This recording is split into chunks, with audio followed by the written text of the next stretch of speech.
Olá, meu nome é Gabriela e eu darei início à apresentação do nosso grupo falando um pouco sobre o primeiro mandato do presidente Lula. Então, o governo de Lula foi posterior ao do Fernando Henrique Cardoso e ocorreu aí no período de 2003 a 2011. Esse período ele foi bem longo porque Lula foi reeleito, ou seja, foram 2 mandatos presidenciais dele. O primeiro de 2003 a 2006 e o segundo de 2007 a 2011. Bom, se atender ao primeiro mandato, as medidas econômicas que Lula adotou, no geral, elas trouxeram resultados positivos para o Brasil.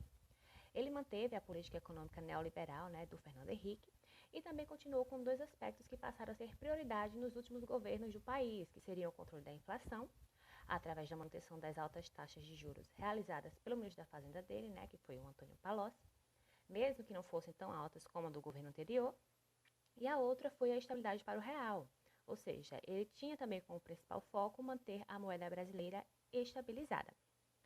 Outro índice econômico que também foi positivo foi o crescimento do PIB. O Brasil ele teve aumento nas exportações, tanto das matérias-primas como também nas chamadas commodities. Isso se deu em parte devido à ampliação dos parceiros comerciais do Brasil com países da África, da América do Sul e também do Oriente, como a China e a Índia. E para finalizar as medidas que ocorreram no primeiro mandato, eu também pontuei aqui 2 programas que, apesar de serem sociais, de certa forma também fazem parte desse universo econômico, porque também trouxe um auxílio financeiro para a população brasileira, que foi o programa Fome Zero, que também foi uma das prioridades dele, o combate à fome. Ele planejou dar uma assistência às pessoas que viviam numa situação de insegurança alimentar, o que naquele tempo eram muitas, e o Bolsa Família, que na verdade foi uma unificação do programa criado ainda no governo do FHC. Mas aí ele uniu, e ficou conhecido como um programa que tinha como objetivo a distribuição de renda para as famílias que vivem em situações de pobreza ou extrema pobreza. Olá, eu sou Valquíria Fernanda, aluna de Administração, terceiro período, turno manhã, e eu vou falar do segundo mandato do governo Lula. Bem, apesar dos bombardeios e denúncias promovidas pela oposição e do grande apelo da imprensa, Lula conseguiu se reeleger em 2006. Alguns estudiosos, analistas, entenderam essa vitória como uma demonstração que a maior parte do eleitorado ainda considerava Lula um político comprometido com as causas populares. Outros atribuíram essa reeleição ao Bolsa Família, que, como nós já sabemos, é um programa de distribuição de renda que, na época, beneficiou cerca de 11 milhões de famílias pobres do país durante o primeiro mandato. Posteriormente, o programa foi ampliado, alcançando cerca de 25% da população do país em meados de 2007. Um dos primeiros feitos do Lula, bem no início da sua reeleição, foi anunciar a meta de crescimento do PIB a 5% ao ano para o seu segundo mandato. E posso antecipar que ele conseguiu bater essa meta, tá? Em seguida, ele criou o PEC, Programa de Aceleração do Crescimento, onde foram adotadas um conjunto de medidas que visava a aceleração do ritmo do crescimento da economia brasileira, com previsão de investimentos de mais de 500 bilhões de reais para os 4 anos do segundo mandato do presidente, além de uma série de mudanças administrativas legislativas. Nós sabemos que o principal desafio do governo Lula foi promover o crescimento econômico do país, aliado a uma boa administração na área social, educação, saúde, condições de trabalho, pois ele conseguiu reduzir muito a taxa de desemprego no país e reduzir as desigualdades sociais brasileiras. Não é à toa que o governo Lula terminou com a aprovação recorde da população, com um número superior a 80% de avaliação positiva, e teve como principais marcas a manutenção da estabilidade econômica, a retomada do crescimento do país e a redução da pobreza e da desigualdade social. Boa tarde, me chamo Ana Paula, eu vou dar continuidade falando sobre o governo Dilma. O governo Dilma foi oficializado em janeiro de 2011. Dilma ela chega à presidência após derrotar o candidato do PSDB, José Serra, nas eleições de 2010, com 56,05% dos votos válidos em segundo turno. Dilma ela ficou conhecida ainda no governo Lula, na qual ela fazia parte do governo como ministra de Minas e Energia e mais tarde como ministra de chefe da Casa Civil do Brasil.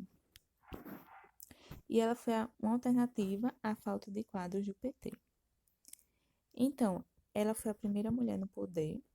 Ela se tornou presidente do Brasil e assumiu o governo com a economia estável. O início do mandato dela foi marcado por grandes expectativas, no momento em que ela afirmou que o foco do governo seria erradicar a pobreza extrema e criar oportunidade para todos.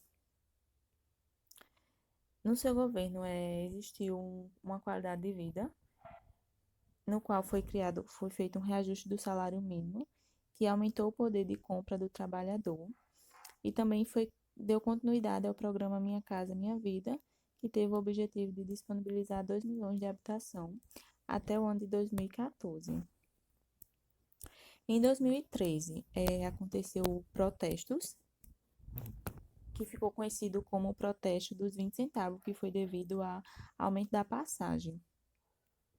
Mas aí, quando começaram a protestar, viram que não só era a favor dos 20 centavos, mas também o protesto não era só contra os 20 centavos, mas também contra a saúde, a educação e várias outras coisas que foram sendo desencadeadas.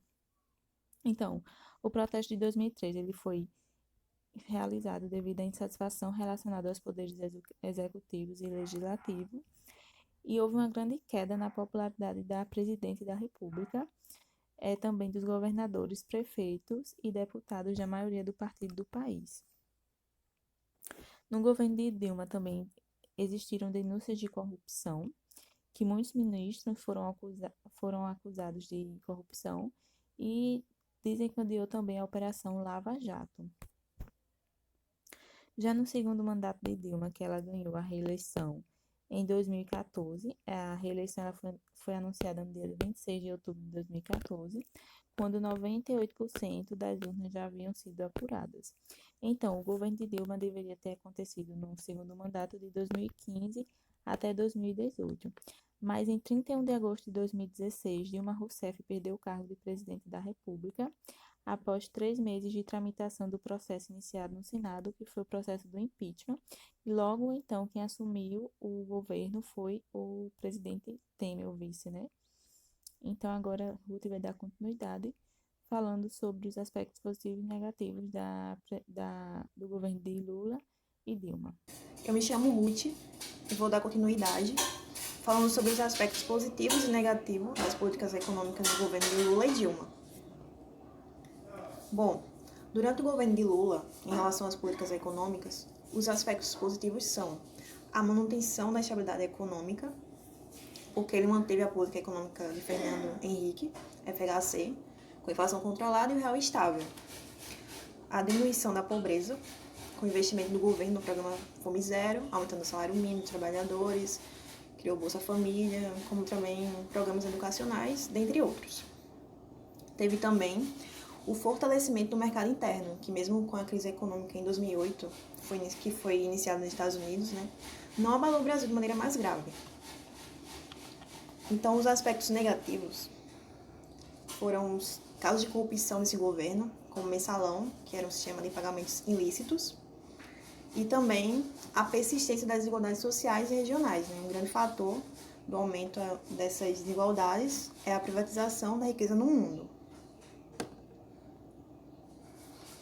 Então, os aspectos positivos relacionados à política econômica de Dilma são o fortalecimento, né, das políticas econômicas de inclusão do seu antecessor Lula, investiu em programas habitacionais, né, como exemplo da Minha Casa Minha Vida, sancionou a lei anticorrupção, que endureceu as regras para a punição daquelas empresas que têm envolvimento em atos contra a administração pública.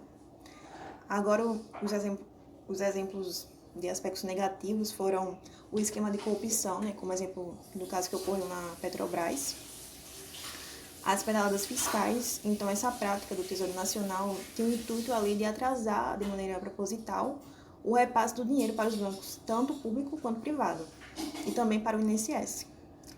Por fim, o congelamento do preço da gasolina. Pois saiu caro para os usinas, né? Custou 40 bilhões e assim, podendo sair caro também para o governo, para arcar com essas perdas. Agradecemos a atenção.